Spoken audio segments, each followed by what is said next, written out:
நண்பர்களே, பத்திரிகையாளர்களே, உங்கள் அனைவருக்கும் மார்க்சிஸ்ட் கம்யூனிஸ்ட் கட்சியின் சார்பாக போராட்ட கலந்த வணக்கத்தை தெரிவித்துக் கொள்கின்றோம். இன்றைய தினம் மார்க்சிஸ்ட் கம்யூனிஸ்ட் கட்சி மட்டும் இல்லாம இந்த நாட்டில் இருக்கக்கூடிய உழைக்க மக்கள் எல்லாருமே சேர்ந்து தெருவில் இறங்கி இன்னைக்கு மிகப்பெரிய போராட்டத்தை நடத்திட்டு வராங்க. குறிப்பாக உங்களுக்கெல்லாம் தெரியும், கடந்த மாதம் 5 மாநிலத்துடைய தேர்தல் நடந்தது. மே மாதம் 4ஆம் தேதி அதனுடைய ரிசல்ட் வந்தது. ரிசல்ட் வந்த உடனே இன்னைக்கு மோடி அரசாங்கம் பெட்ரோல் டீசல் விலையை கடுமையாக உயர்த்திருக்காங்க. இதுவரையிலும் 3 முறை உயர்த்திருக்காங்க. நேற்று கூட 90 பைசா இன்னைக்கு உயர்த்திருக்காங்க. காலையில எழுந்து நீங்க செக் பண்ணிக்கோங்க, 6 மணிக்கு அந்த பெட்ரோல் நிறுவனம் விலையை குறிக்கும், அது பார்த்துக்கோங்கன்னு சொல்லியிருக்காங்க. இதுவரையிலே 10 ரூபாய் இன்னைக்கு உயர்த்திருக்காங்க. இன்னொரு பக்கம் டீசல் விலையை உயர்த்திருக்காங்க.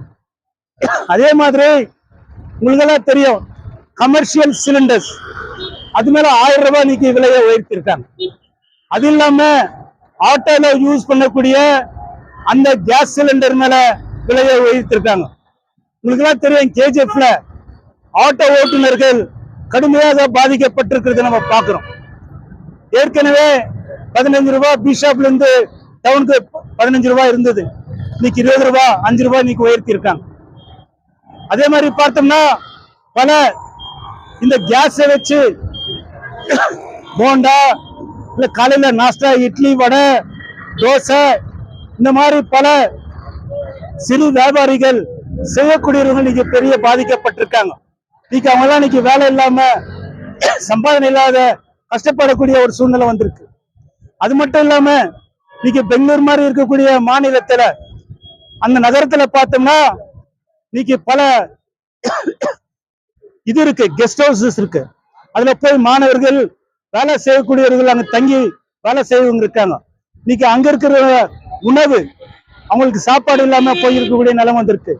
பல ஃபேக்டரியில இன்னைக்கு கேன்டீனா மூடி இருக்கான், வீட்டுல இருந்து எடுத்துட்டு வந்து சாப்பிடுன்னு சொல்றாங்க. இந்த மாதிரி பல பாதிப்பு வந்திருக்கு. இது மட்டும் இல்லாம மழை காலம் இப்ப ஆரம்பம் ஆகுது. இந்த மழை காலம் ஆரம்பம் ஆன உடனே இன்னைக்கு விவசாயிகள் ஜூன் ஜூலை இல்ல பார்த்தோம்னா விதையை போடுவாங்க. ஆகஸ்ட்ல இருந்து பார்த்தோம்னா அது மேல யூரியா இன்னைக்கு அப்ளை பண்ணுவாங்க. இன்னைக்கு ஃபர்டிலைசர் உற்பத்தி இன்னைக்கு கம்மியா இருக்கிறது நம்ம பாக்குறோம். இன்னைக்கு அரசாங்கம் சொல்லுது, மோடி ஒரு திட்டத்தை வர்றாரு, எல்லாத்தையும் வந்து குறைக்கணும், இன்னைக்கு ஃபர்டிலைசர் இல்ல, அதனால நீங்க வந்து சொந்தமா இயற்கையாவே நீங்க உரத்தை தயார் பண்ணுங்கன்னு சொல்றாரு. இன்னைக்கு நம்ம இந்த பருவமழை சவுத் வெஸ்ட் மான்சூன் வரும்போது தானிய உற்பத்தி செய்யறது இந்த நாடு முழுவதும் இருக்கக்கூடிய எல்லா மக்களுக்கு தேவைப்படக்கூடிய ஒரு தானியம். இந்த மழையும் போயிடுச்சுன்னா நம்மளுக்கு தானியம் உற்பத்தி பண்ண முடியாது. அதுக்கு ஃபர்டிலைசர் இல்ல, இன்னைக்கு ஃபர்டிலைசர் இல்லாத போகக்கூடிய ஒரு நிலைமை வந்திருக்கு. அது மட்டும் இல்ல, இன்னைக்கு மோடி என்ன சொல்றாருன்னா, வேலை செய்யக்கூடிய பிள்ளைங்கள வீட்டுல இருந்து வேலை செய்யுங்க, ஒர்க் ஃப்ரம் ஹோம் செய்யுங்க, 2 வீலர் எடுக்காதுங்க, கார் ஓட்டாதுங்க, எல்லாம் பப்ளிக் டிரான்ஸ்போர்ட்ல போகுதுன்னு சொல்றாங்க. பப்ளிக் டிரான்ஸ்போர்ட் பார்க்கும்போது கேஜிஎஃப் இருக்குது, கேஎஸ்ஆர்டிசி, எங்காவது ஒரு டவுன் சர்வீஸ் இருக்கா? இல்ல மத்திய அரசாங்கத்தால உருவாக்கி இருக்கக்கூடிய டிரான்ஸ்போர்ட் சிஸ்டம் இருக்கா? இல்ல. எப்படி இந்த ஜனம் போவோம்? வேலைக்கு போனோம், ஸ்கூல் போனோம், காலேஜுக்கு போனோம், மார்க்கெட் போனோம், பல வகைக்கு போக வேண்டியது இருக்கு. அதெல்லாம் போக முடியாத ஒரு நிலைமை வந்து. அது மட்டும் இல்லாம இன்னைக்கு அவர் என்ன சொல்றாருன்னா, சாப்பாடு விட கம்மியா சாப்பிடுன்னு சொல்றாரு. உற்பத்தி இல்ல, காசு இல்ல. இந்த மாதிரி சமயத்துல இன்னைக்கு மிகப்பெரிய பாதிப்பு வந்திருக்கிறது ஏழை எளிய மக்களுக்கு வந்திருக்கு. சோ நம்ம கோலார் தங்கபாயில் ஏற்கனவே வேலை இல்லாத பிரச்சனையில மிகப்பெரிய பாதிப்புல இருக்கு. தங்க சுரங்கத்தை மூடிட்டான், வேலை இல்ல. பெம்மல்ல வேலை இல்ல. வேலை இல்லாத சந்தர்ப்பத்துல இங்க எல்லாம் பெங்களூருக்கு போயிட்டு வராங்க, அவங்க தினக்கூலி கூட பாதிக்கப்பட்டிருக்கு. டீசல் பெட்ரோல் விலை உயர்வுனால பாதிக்கப்பட்டிருக்கு. டீசல் விலை உயர்வுனால இன்னைக்கு டிரான்ஸ்போர்ட்ல இருந்து 4% இன்னைக்கு வந்து ஃப்ரைட் சார்ஜ் ஜாஸ்தி பண்ணியிருக்காங்க, குட்ஸ் சார்ஜ் ஜாஸ்தி பண்ணிருக்காங்க. அது யார் மேல வரும்? தொழிலாளிங்க மேல, இங்க சாதாரண ஏழை எளிய மக்கள் மேலதான் வரும். இந்த மாதிரி மிகப்பெரிய பாதிப்பு வந்திருக்கு. அப்ப கோலார் தங்கபாயில் பார்க்கும்பொழுது இங்கே வேலை இருந்தா அவங்களுக்கு மிகப்பெரிய உதவியா இருக்கும். ஆனா வேலை இல்ல. இன்னைக்கு பெம்மல்ல இருந்து 1000 ஏக்கர் நிலத்தை எடுத்திருக்காங்க. கர்நாடகா இண்டஸ்ட்ரியல் அர்பன் டெவலப்மெண்ட் போர்டுன்னு பண்ணியிருக்காங்க. இன்னைக்கு கிட்டத்தட்ட 2 வருஷம் ஆகுது. அது மேல எந்த விதமான ஒரு இம்ப்ரூவ்மெண்ட் இல்ல. அங்க எதனா வேலை கிடைக்குமா? இல்ல.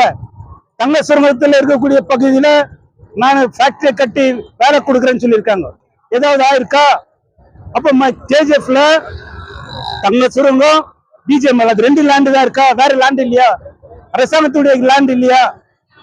ரெவன்யூ லேண்ட் இல்லையா? அந்த லேண்ட்ல ஏன் ஒரு சின்ன சின்ன ஃபேக்டரி பண்ண முடியாது? ஒரு ஸ்மால் ஸ்கேல் இண்டஸ்ட்ரியா எடுத்து வர முடியாது? இங்க மஸ்கத்துல பார்த்தோம்னா ஸ்மால் ஸ்கேல் இண்டஸ்ட்ரி இருக்கு. அதை நீ நடத்த முடியுதா? அங்க நடத்தினா ஒரு 5000 பேர் 500 பேருக்கு வேலை கிடைக்கும். இந்த மாதிரி பல திட்டங்கள் எடுத்து வர்றதே இல்லை. அதுக்காக பதில் இன்னைக்கு பல தவறான ஒரு போக்க நீங்க பண்றது வந்திருக்குது.